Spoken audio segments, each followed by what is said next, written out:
संकटांवर मात करण्यासाठी, जीवनात समृद्धी आणण्यासाठी आणि आपली स्वप्न पूर्ण करण्यासाठी आता आपल्याला साथ देतील शुभरत्न। आर्थिक, प्रापंचिक, राजकीय आणि शारीरिक भरभराटीसाठी आजच आपल्या राशीचं शुभरत्न परिधान करा। 5 पिढ्यांपासून विश्वासाची परंपरा। शुभरत्न केंद्र AH मोतीवाला, नेहरू चौक, महाराष्ट्र बँकेसमोर, निपाणी। मोबाईल 09448 14 24 21। अवकाळी पावसामुळे शेतकऱ्यांचं अतोनात नुकसान झालंय। हातातोंडाशी आलेलं पीक पाण्यात वाहून गेलंय। त्यामुळे आता अवकाळी पावसामुळे होणारं नुकसान हे आता नैसर्गिक आपत्ती म्हणून निश्चित केलं जाणार असल्याचा महत्त्वाचा निर्णय शिंदे फडणवीस सरकारनं घेतलाय। राज्य सरकारची मंत्रिमंडळाची बैठक पार पडली। या बैठकीमध्ये अवकाळी पावसामुळे नुकसान झालेल्या शेतकऱ्यांना मदत देण्याबाबत चर्चा झाली।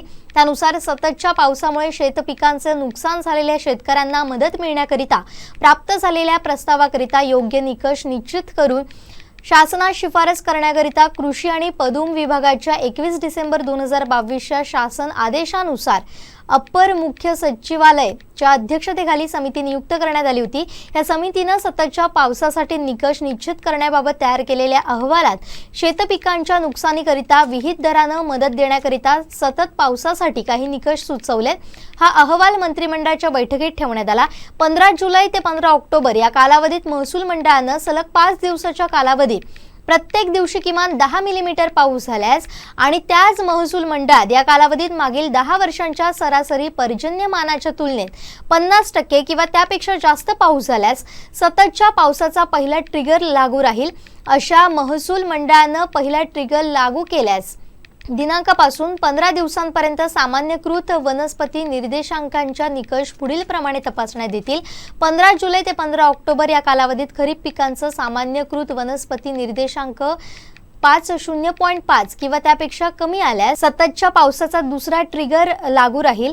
तथापि ज्या तारखेला सतत पावसाची सुरुवात झाली त्या दिवसाचा NDVI हा 15व्या दिवसाच्या NDVI पेक्षा जास्तच असायला पाहिजे। सततच्या पावसाचा दुसरा ट्रिगर लागू झालेल्या महसूल मंडळातील बाधित क्षेत्राचं सर्वेक्षण करून पंचनामा करण्यात येईल आणि 33% पेक्षा जास्त शेतपिकांचं नुकसान झालं असल्यास मदत देण्यात येईल।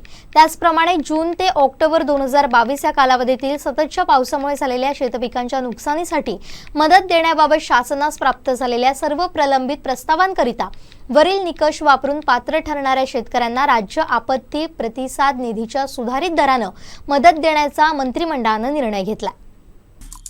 आमचे दिवसभरातले सर्व अपडेट्स, ताज्या घडामोडी आणि थेट लाईव्ह पाहण्यासाठी सबस्क्राइब करा, लाईक करा कोकणचं नंबर 1 महा चॅनल कोकण 7 लाईव्हचं YouTube चॅनल।